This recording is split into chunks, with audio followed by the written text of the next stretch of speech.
The harsh smell of something unfamiliar, metallic, bitter, and light around my neck made my heart sink when I woke up. The mirror was honest. Uneven clumps of my waist length, meticulously cultivated, and well-maintained chestnut hair were chopped off. I initially believed that I had been robbed in my own bed. Then I noticed the scissors, the same craft scissors my mother used to clip old receipts stuck away on my dresser. A sticky note that looked like a slap in the face was next to them. You will continue to look good. For Hannah's special day, concentrate on your speech. Mum, kindly let us know where you are viewing this video in the comments section and subscribe to our channel. As if a piece of me had perished in my slumber, I stood motionless, the strands resting on my pillow. My only opportunity to stand in front of individuals who had disregarded me for years was supposed to be at that wedding. To finally speak confidently, not seek permission from others, and wear the navy silk outfit I purchased with my own money. Rather, I appeared to have lost a wager. My father hardly raised his head from his cereal when I entered the kitchen. "Oh, that's good.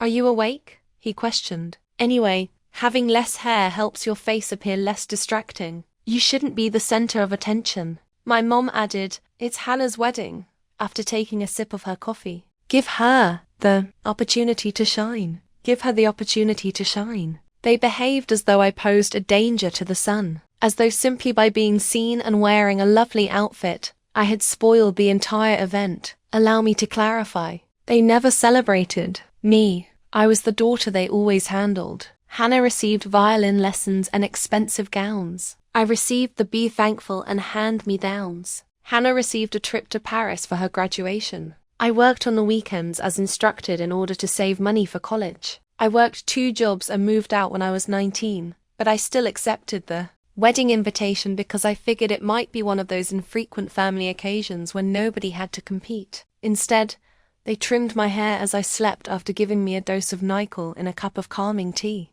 My own parents. When I contacted my roommate, Becca, my voice trembling, she came over in a panic. When she spotted me, she gasped.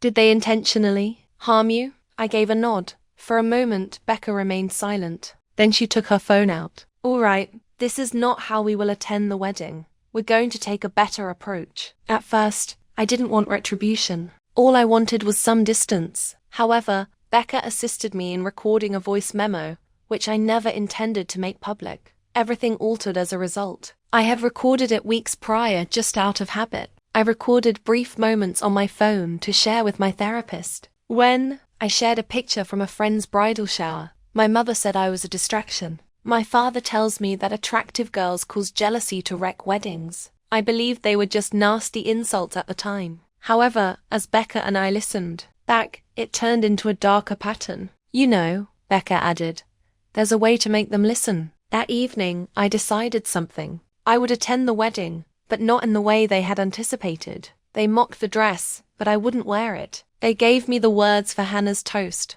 but I refused to say them. I would rip their script to pieces, and that would only be the first step. That night, I didn't get any sleep. Not at all. Becca assisted me in creating a sleek, edgy bob out of my chopped hair. She whispered, "You look like someone who's about to expose a family," while styling the final strand in. The morning, I had a strategy. I got to the wedding location, a large grape estate, before the mayhem started. They chose something photogenic, of course. My mother's phony smiles, my father's unwavering delight in the actual daughter, and my parents' savings were used to purchase Hannah's ideal wedding. Today, however, I was more than a supporting character. I had practiced my speech, which was some hallmark platitude about sisterhood and unbreakable relationships. Rather, when the atmosphere was friendly and self-satisfied, I approached the microphone at the rehearsal breakfast and said, "Hello, everybody. I am aware that I am not the most favored daughter. Although I'm here to say something different today, that has never been a secret." The change in the air was palpable. The smile on my mother's face wavered. What goes on behind the family photographs is what I want to discuss. When someone professes they love you, yet cuts you literally to keep you from outshining someone else. When they use tea as a medication to make you fall asleep during the sabotage. Parents truly adore you when they view your presence as a danger to their child. Shocks. An uncle let his fork fall. My father got up, Enough. I didn't stop though. You no longer have the power to change who I am. You have no right to hide me, cut me down, or act as though this never happened. I took my phone out and listened to the recording. My mom's voice was chilly and clear. She believes she will look more attractive than Hannah. We'll take care of that. Then my dad's chuckle. While she's asleep, we'll chop it. Reminders are necessary for girls like her. The quiet was overwhelming. You could see visitors turning to one another in dread as they set down their forks. I learned shame from you, I concluded. I'm educating you about consequences now. My parents began to yell, so security pulled me out.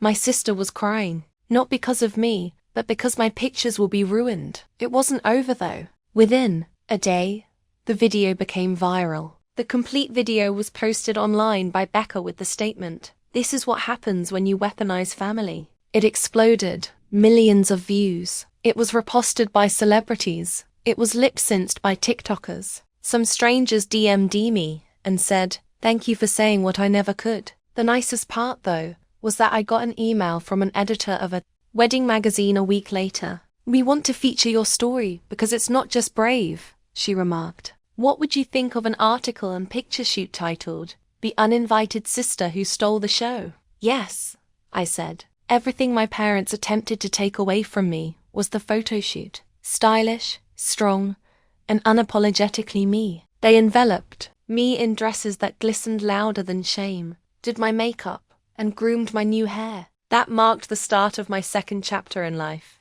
3 months have gone by. My family didn't need to, but they still hadn't gotten in touch to offer an explanation or an apology. They were already the focus of the world. A cultural moment had been created by my video. It was discussed on talk shows. Every word was examined. By bloggers, sister rivalry, emotional abuse disguised as tradition, and gorgeous luxury. Every daughter who had ever been hushed in favor of a more attractive sibling now saw me as their face. I didn't want to be famous, though. In addition to wanting independence, I also wanted to ensure that no other lady was ever silenced. It all began with an email from Cynthia Ray, the CEO of a luxury fashion company that focused on using the truth to repair broken reputations. Her daughter had experienced a similar situation. She offered me a position as creative director for a new campaign called You Can't Cut Power, in addition to being a model. Requests for TEDx talks,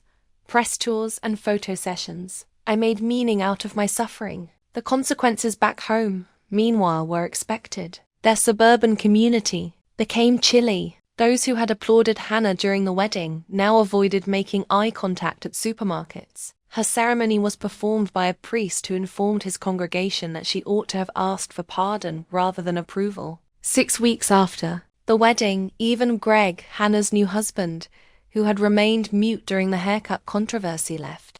He apparently discovered a collection of printed Instagram comments that his new bride had made disparagingly about me online while using anonymous profiles. Not only was she complicit, but she was also infatuated, and now by herself. I wish I could claim I felt better after reading that. In actuality, though, I had lost interest. I was so preoccupied with creating something that they couldn't ruin. When Cynthia made me an offer, that was the true retaliation. "In your hometown, we're setting up our first creative office. Do you want to run it?" I chuckled. "Are you serious?" She gave a nod. "Imagine living in the same town, but this time, people are trying to impress you." So I did it. Right downtown, on the same route my parents used to take me down to get to my sister's piano performance.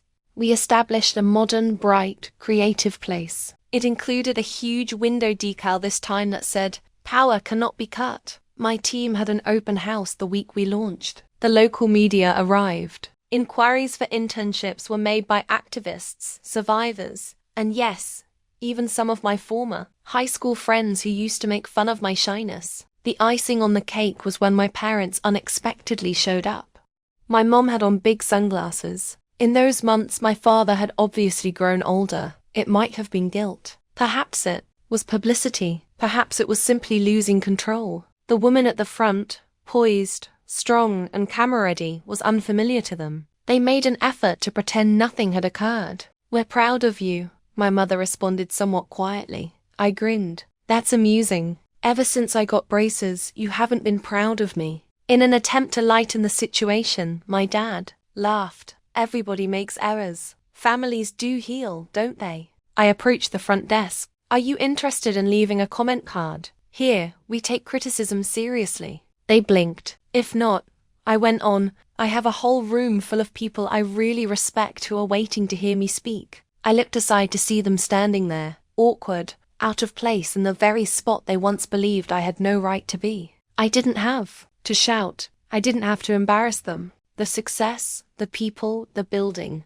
No insult could have been louder than that. But I called after them as they left through the glass doors. Just keep in mind that while scissors are dull, some females sharpen. So keep that in mind the next time you attempt to cut down a daughter in order to elevate another. I had finally realized that they didn't define my attractiveness, so they never returned, and I never needed them to. They never had the authority to determine my value, nor did they define my power, nor in silence, nor with scissors. Never again. Kindly leave a comment letting us know where you are viewing this video, and subscribe to our channel.